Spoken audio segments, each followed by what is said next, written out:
Olá, programa Sim a Vida, uma parceria da Casa Pro Vida Mãe Imaculada, juntamente com a Rede Católica da Igreja, chegando mais uma vez até você.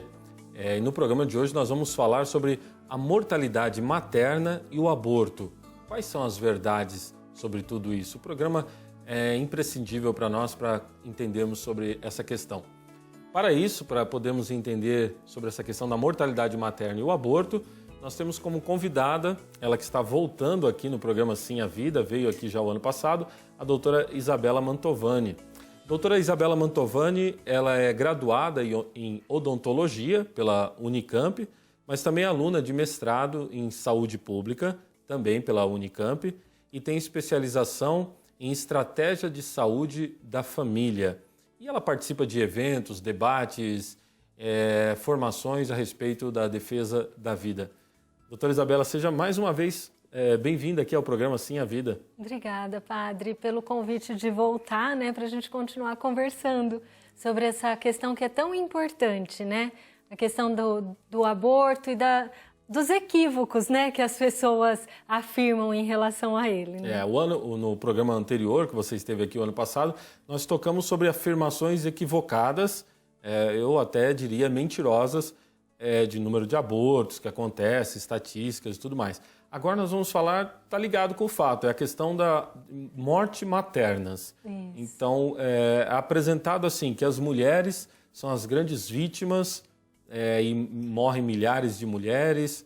Primeiramente, o que podemos considerar como morte materna? A morte materna é a morte da mulher que está gestante, ou durante o parto, ou durante o puerpério. O puerpério é aquele período logo após o parto, até 42 dias após o parto, Então, quando o pessoal que está na quarentena, que os antigos chamavam as mulheres, Então, é o período puerperal. Então, quando a mulher morre durante esse período da gestação até o final do puerpério, a gente considera a morte materna desde que esteja ligada a essa condição da gestação, do parto ou do puerpério. Para ser mais clara, uma gestante que morre num acidente de carro não tem nada não a ver. É morte materna. Não é morte materna. As causas externas, Daí a gente não considera morte materna. Então, ela pode ser dividida em causas obstétricas diretas, que são aquelas ligadas diretamente ou à gestação, ao parto ou puerpério. Então, por exemplo, uma hemorragia durante o parto e a mulher vem a óbito. É uma causa obstétrica direta, tem a ver com aquilo. Uma infecção também. Mas a gente tem também as causas indiretas. Por exemplo, uma mulher que tem uma hipertensão ou que adquire essa hipertensão, que é a pressão alta, durante a gestação, e aí o médico não consegue muito compensar essa doença e ela evolui e faz um quadro de eclâmpsia e vem a óbito. Então, daí é uma causa de morte materna, mas daí por causa indireta. Aí também entra as questões dos problemas cardíacos, do problema da diabetes, que são as causas indiretas. Para se chegar a um número tem um indicador, como que é calculado isso? Existe um indicador que se chama razão de morte materna, a razão da mortalidade materna. Como tem a taxa de mortalidade infantil, tem a razão da mortalidade materna. Então, ele é um indicador e ele não é um número absoluto, para que a gente possa comparar realidades diferentes.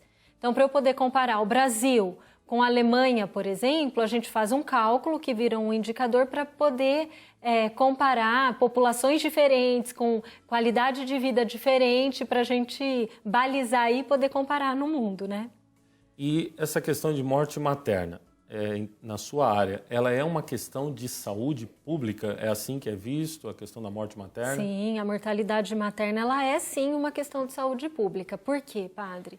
Por dois grandes motivos. Primeiro, porque na maioria das vezes ela é evitável.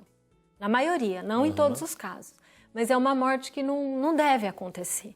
Então, por isso que a maioria das cidades também tem os comitês de morte materna, que é para investigar aquele óbito. Então, quando uma mulher morre por causa de morte materna, as pessoas se reúnem, pegam um prontuário dessa mulher e vai ver onde ela foi atendida, se foi no sistema público, no sistema, um convênio, que a gente chama de sistema suplementar de saúde, se foi um óbito no hospital, o que aconteceu naquele hospital. Então, tem toda uma investigação e depois dessa investigação que fala se aquela morte era evitável ou não. E na maioria dos casos ela é evitável.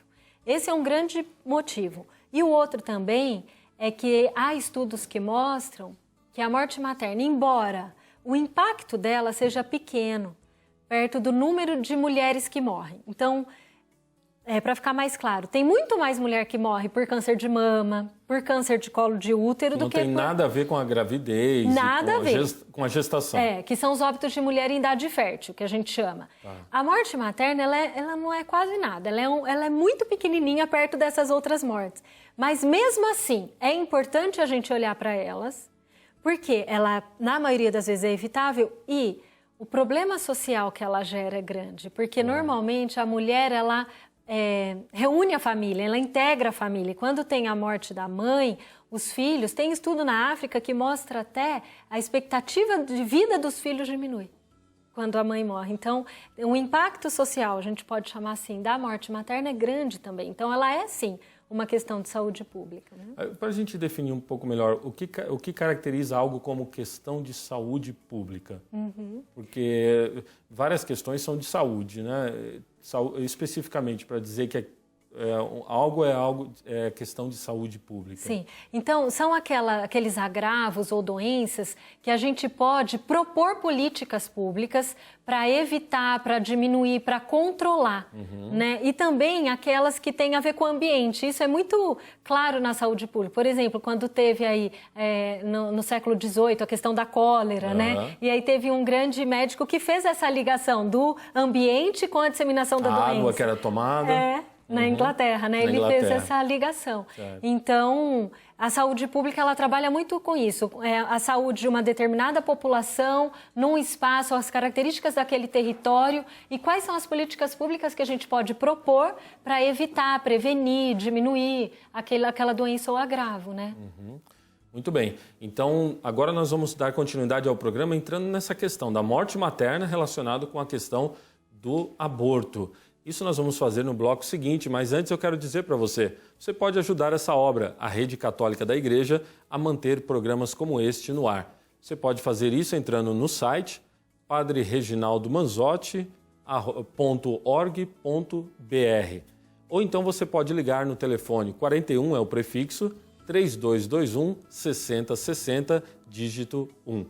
Já seguimos, já voltamos com o programa Sim à Vida.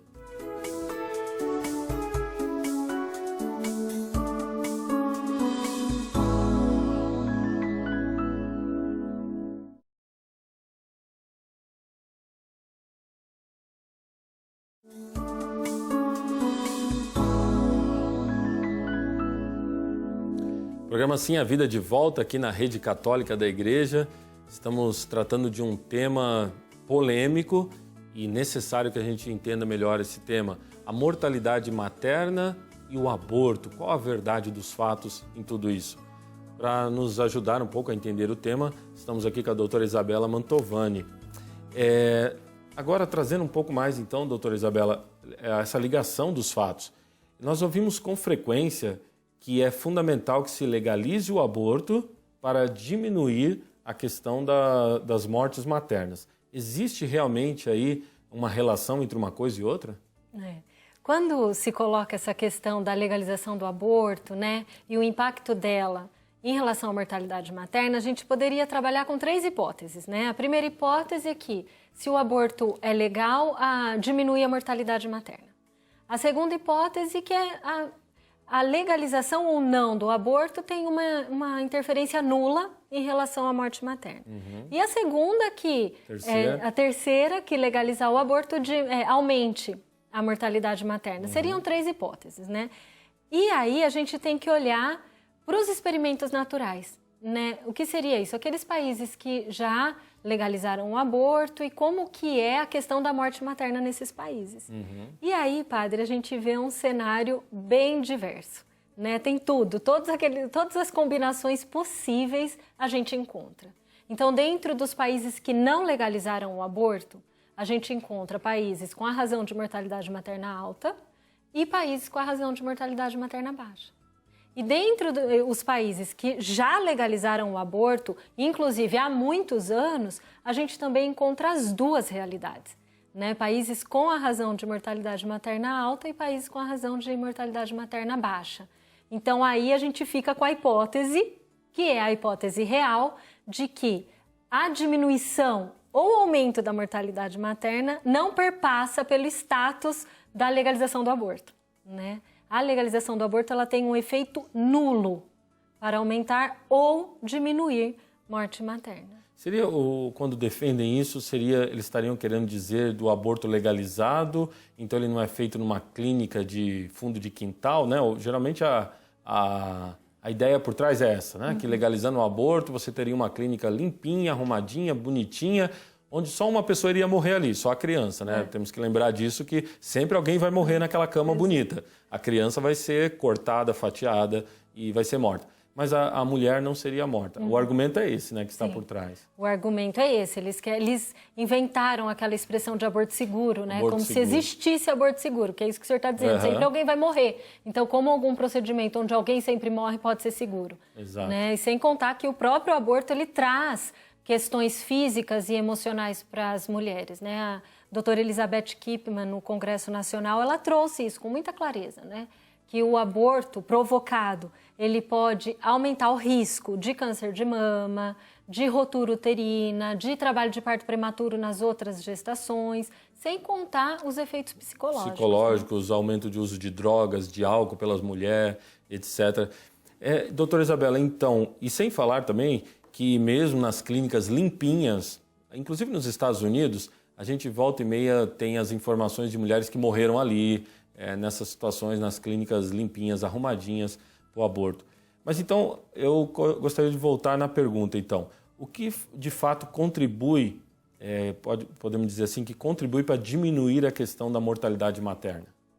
A literatura está repleta de artigos mostrando isso. Isso já está bem sedimentado na ciência, que o que diminui esse indicador é o investimento na assistência ao pré-natal, ao parto e ao puerpério, né?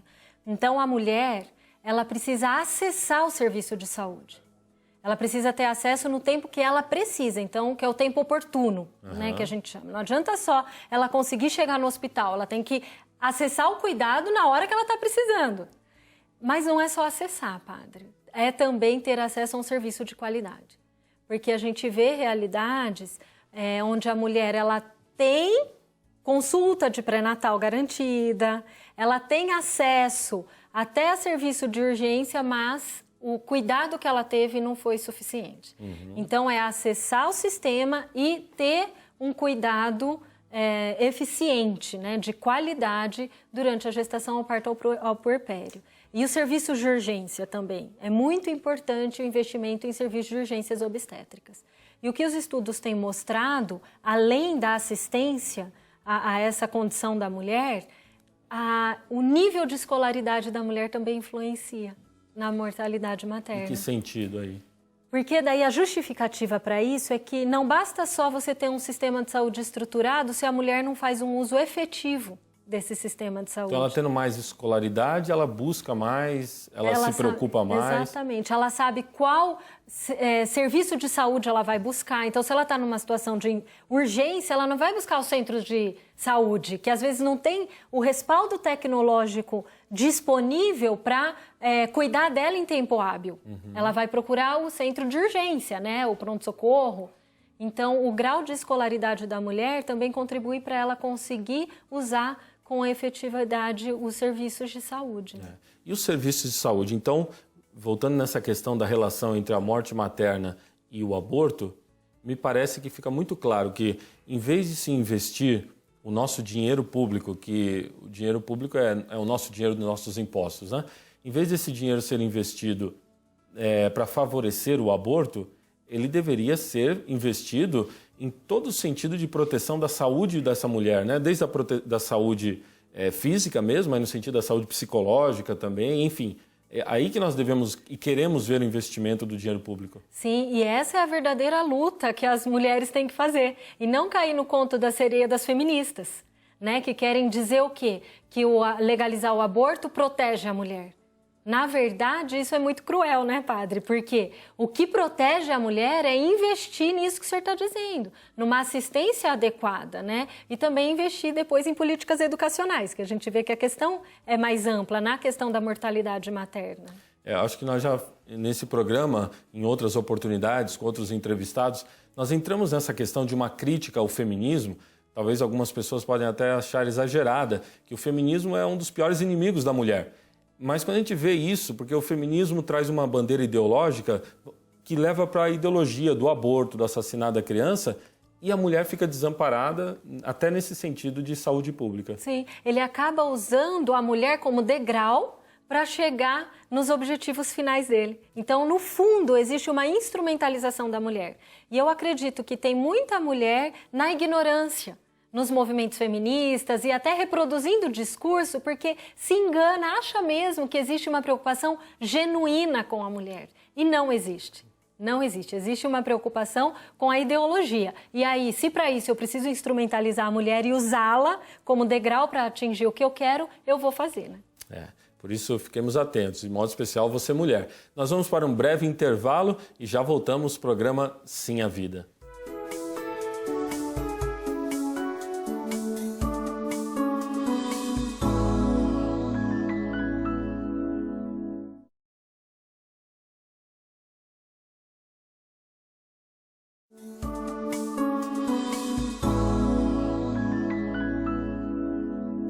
Programa Sim a Vida de volta, estamos falando sobre a realidade o número de mortes maternas, aqui no Brasil de modo especial, e a questão do aborto, se tem ligação, quais são as verdades dos fatos que nós podemos perceber.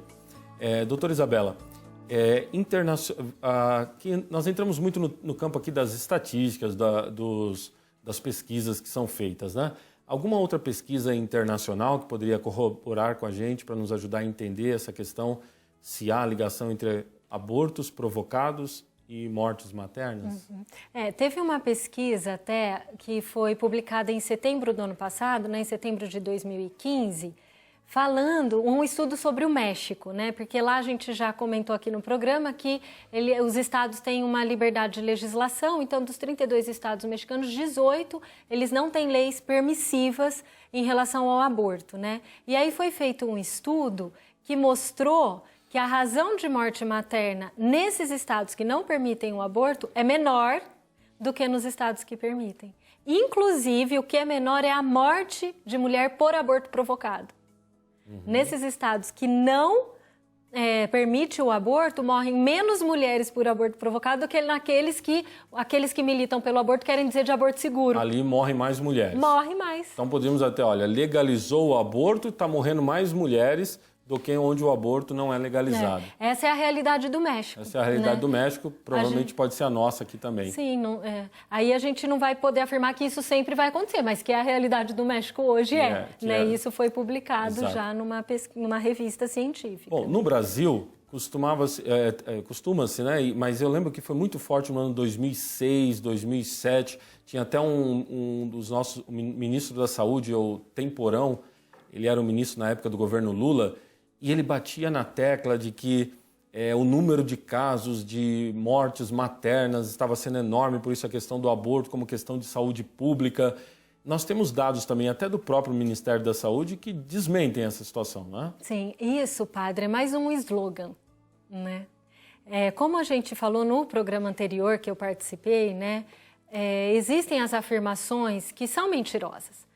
Elas são verdadeiros slogans, padre, para mudar a opinião pública, para sensibilizar a opinião pública e para as pessoas acreditarem que aquilo é uma verdade. E aí uma mentira contada 1000 vezes, né, padre? Ela passa a ter a credibilidade de uma verdade. Infelizmente é assim que funciona. E o que confunde muito a cabeça das pessoas nessa questão do aborto é que parece assim, os tempos mudaram, as lutas se deram, as mulheres, né, descobriram seu espaço e aí o aborto é uma evolução natural dos tempos. Né? Os países desenvolvidos todos já legalizaram o aborto, isso é inevitável e fica nesse conformismo, né? Sendo que essa não é a verdade. Né? Daí eu volto a falar que existe sim uma agenda internacional, né, para a legalização do aborto, tem uma pressão sobre os governos que ainda não legalizaram o aborto a fazê-lo, e aí eles usam desse subterfúgio, desses slogans para sensibilizar a opinião pública. E esse slogan de que o aborto é uma questão de saúde pública, porque menos mulheres vão morrer se ele for legalizado, na minha opinião, é o mais cruel de todos, é o mais perverso de todos, porque ele desvia o foco do que se deve fazer para diminuir morte materna. E não é que nós falávamos no bloco anterior, né? Porque, padre, se a gente for olhar os nossos dados, né, os dados de 2011 do Brasil, em 2011 morreram 1.610 mulheres. De morte materna. De morte materna. Daí entra aquilo que eu expliquei no primeiro bloco. Só para a gente entender bem, de um número enorme de mulheres que infelizmente morrem anualmente no país, desse número, um número bem menor, quantas mulheres? 1.610 em 2011. 1.610 em 2011, dados de 2011, faleceram devido à questão de morte materna. De morte materna. Dessas, 135 por aborto. Mas aí todo tipo de aborto. Todo tipo de aborto. Não só aborto provocado. Tá, 135. Sim. E dessas 135, 68 morreram por aborto provocado. Então temos aí o número. 68 mulheres em 2011 morreram por causa de aborto provocado. Mas espera aí, então onde estão as milhares de mortes de mulheres por aborto provocado? Elas não existem.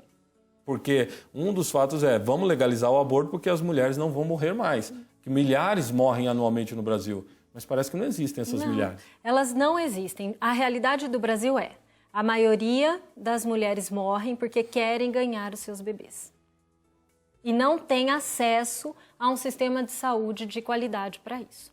Essa é a realidade do Brasil. Essa é a realidade. Agora, quando a gente afirma isso, não significa que nós estamos fechando os olhos por aquelas que, por desespero, enfim, fizeram um aborto. Não, claro. Porque quando a gente defende um sistema de qualidade, essas também vão ter atendimento. Também, Isso que você está trazendo é muito importante, porque nós estamos falando de um número reduzido, 67, que morreram em 2011 por aborto provocado, mas claro que é uma tragédia. Queríamos que nenhuma dessas mulheres tivessem morrido, todas cuidadas, e os seus filhos também, todos nascidos, né, com saúde. E o Chile está aí para mostrar que isso é possível. No Chile, o aborto não é legalizado, é proibido. E lá nenhuma mulher morre por aborto provocado.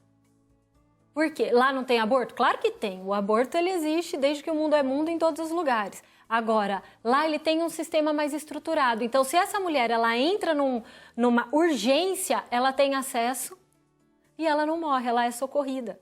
Porque há um investimento em saúde pública. Sim. A chance de morrer lá no Chile por aborto provocado é 1 em 2 milhões, né? Praticamente nula. Eu acho que um dos pontos fundamentais desse programa é isso, o investimento. E o que é esse investimento do governo? É o meu dinheiro, é o seu dinheiro de impostos. Nós queremos que o nosso investimento, que o investimento do governo, com o nosso dinheiro, seja feito realmente em saúde pública, salvando a vida e não em ideologias de defesa do aborto, né? É isso mesmo. Doutora Isabela, o assunto é fundamental, as mulheres com certeza se interessam, e os homens e os esposos, enfim, todos nós nos interessamos. Mas o tempo nosso, infelizmente, ele já vai terminando. Quero agradecer muito a sua presença aqui conosco. Eu que agradeço, padre. Obrigada pela oportunidade de poder contribuir aí para essa discussão, né? Muito bem, contribuiu bastante. E você que tiver alguma dúvida, quiser saber um pouco mais sobre esse tema, inclusive a doutora Isabela pode estar também nos ajudando a responder, você pode mandar um e-mail para nós, simavida@evangelizarEpreciso.com.br, ou pode entrar no site da Casa Provida Mãe Imaculada, www.casaprovidami.com.br. Se você quiser ajudar também essa obra, a Casa Provida Mãe Imaculada, a defender a vida, entre em contato conosco por meio do site. Vale a pena dar um sim à vida, doutora Isabela? Sempre. Sempre dar um sim à vida, padre. Vale muito a pena. Muito bem. E é assim que nós nos despedimos, mas em outra oportunidade estaremos juntos. Programa Sim à Vida. Deus te abençoe.